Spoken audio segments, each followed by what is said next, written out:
Back to Liberatory Love. Today, I'm going to be coming here on behalf of my design work, Libhoff. So typically, I'm talking about somatic healing on this channel. And when it comes to my design work, I'm creating my own methodology called Creative Embodiment. Creative Embodiment is an overlap of this somatic healing work, which is tapping into the wholeness of the human being with creativity and our imagination. As a consultant, I work with you to get clearer about your message, your why, and speak to your audience. But as a person, I'm also going to work with you so that you are embodying what it is that you want to create in the world. Let me tell you two benefits of doing this work.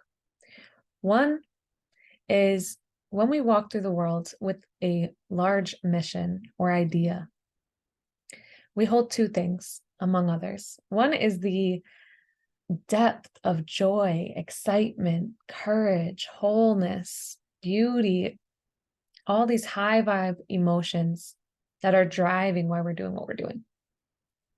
And then on the other hand is everything that we've heard people say about this thing, everything that hasn't worked, every reason that we could fail. And we're holding these things in duality. So creative embodiment is going to surface that we're even holding all of this self-doubt at the same time of all of our motivation and validate it. And the second thing is that it's actually going to give us the option, the access points to connecting with these higher vibration emotions and have them take the lead on our projects, and in turn, open doors to new possibilities. So you can stay tuned for more videos on creative embodiment. But for today, I want to just connect you to putting your message out there and what it could look like to have a map to do this. So I'll go ahead and share screen here.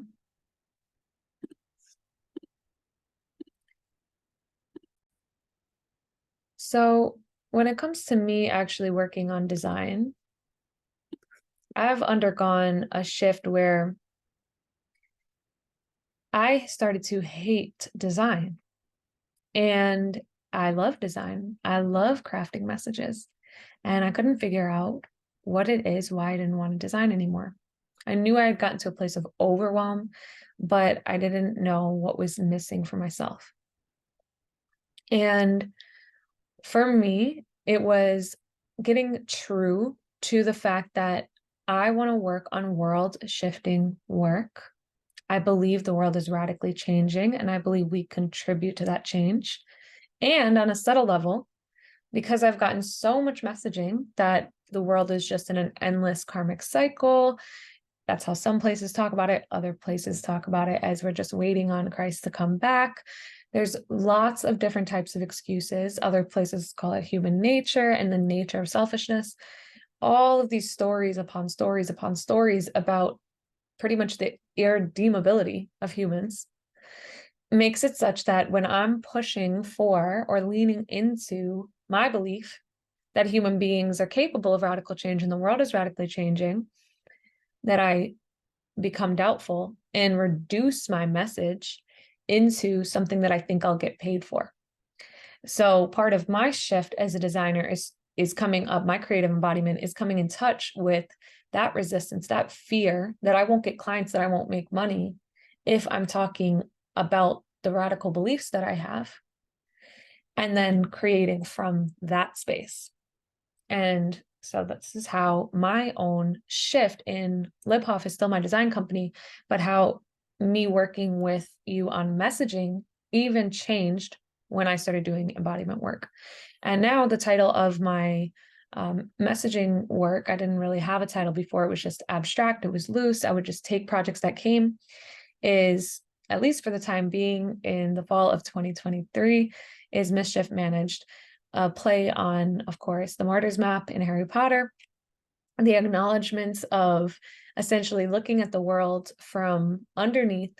And really, for non-Harry Potter fans, the Martyr's Map is a map that shows where everyone is in the world and allows you to go about your business through this extra information that you have. And it was created by a team of people who were trying to do good in the world and also doing some of that good undercover. So Mischief Managed is my way of acknowledging that I desire to work with people who have subtle and different and distinct ways of getting things done in the world. And I'm going to help create a map for you to be able to talk about what you're doing and especially help creative people who are in these intersections of working on radical change at a time when your audience might not be aware or ready to embrace that. So the first step in this process is mindfulness and actually acknowledging where you see possibility for change. Again, if I'm working with you as an organization, then I'll work with your collective. But if this is you as a person, you can just tap into, even right now, where is it that I uniquely see possibility for change that the people around me have not before or don't? And who do you see this change for? You could also consider this on what timeline, but either way, this is just presence to your reality as a leader. So the next thing is acknowledging that there's a mindset or a consciousness shift that actually has to happen in your work. And this is going to be key to honing in on the message that you're going to offer, because since the world right now is not quite picking up on consciousness, the shift in consciousness, the shift of thinking necessary for behavior to change, then when we're talking about our work, we tend to just jump into behavior change because we're all trying to adapt our message based on a world that's very active and body focused. But for things to change in the future, consciousness has to change. Our thinking has to change. And so this is first and foremost an acknowledgement that you actually believe in that your work, if you're doing some type of world-changing work, you have an embedded belief that other people might not have yet, or the world might just be picking up, culture just might be picking up on. So what is the mindset shift? What is this new focus? And we'll work as well on why is this so challenging? What is the modern messaging around this or within the context that you're trying to speak or who you're speaking to? This is another key thing that businesses tend to leave out when they're just talking mission, vision. So method is my acknowledgement that just like there is the scientific method, which is a process for actually allowing discovery to happen, there is different kinds of methods. The design thinking method is a method for involving people. There's innovation methods, there's social equity methods, right? But either way, the more we work with human beings, the more complex our methods get, all right? But either way, acknowledging that you have a method, you might not surface your entire method to people because you're going to end up choosing the language you want to use, but you need to know for yourself that, okay, I believe I'm working with mindset change, action change. I know that I'm working with individuals, communities, and institutions, or I know I'm working with mind, with body, and with spirit, or I know I'm working with energetics and with social change, or I know that I'm working with dialogue and speech and changed communication, as well as with changed relationship and action. Or I know that I'm working with data, or I know that I'm working with time in this way. What are the resources you're working with? With the scientific method, we're working all with things that we can name, see, put our finger on. As soon as we work with human beings, we are working with things that the scientific method alone cannot pick up. And even though in an academic space, you might not be able to fully articulate all of that, it's important for you to know, because we need people out here who are coming from all different unique places, bringing their tools as they are. And again, maybe you will end up speaking about those tools deliberately, directly, and people will know your approach when they work with you, but maybe they won't know at all yet. But you're going to cherry pick one or two things about what's unique. So then we get to mission. So a lot of business consulting is like mission, vision, values. So here, if you notice, we're going first, possibility for change. What is the reality? What's happening? Then the consciousness, the shift in the mind. Then the method, the shift in the action, or the different pieces being brought together. And then when we're talking about mission, we're talking about a renewed commitment. So what is it that you and your business, your organization, are a commitment to? This is going to help you get really clear about what it is you're moving toward, and also be able to let go of the extra. Because especially when you're doing anything that is culture or world changing right now, there's a huge level of humility that has to come with this, where even in 5 years, in 10 years, in 20 years, the world's going to be looking radically different. So the mission is going to change.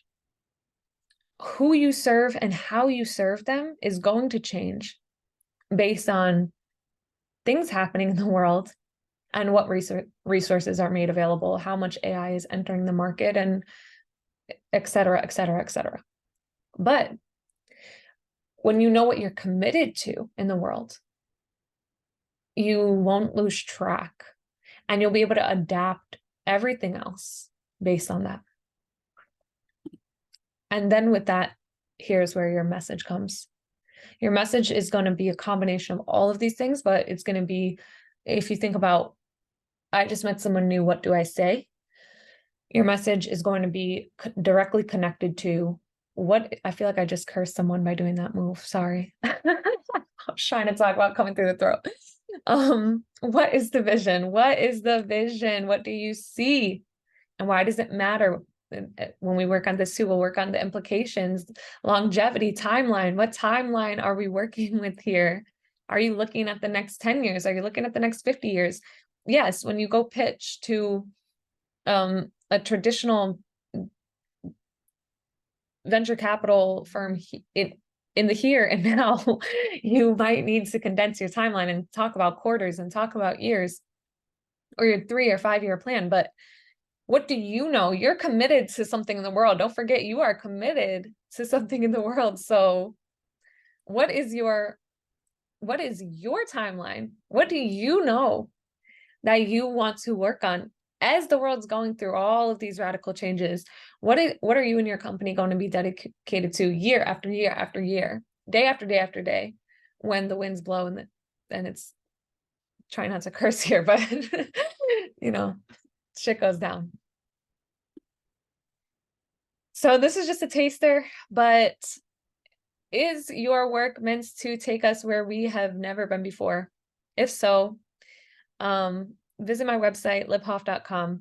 I have a coaching page if you want to work more on somatics as an individual, but I also have a consulting page. And no matter what, within consulting, we're going to work with creative embodiment, and we're going to work with this duality of both what you're working on mission-wise and what you're trying to embody leader-wise.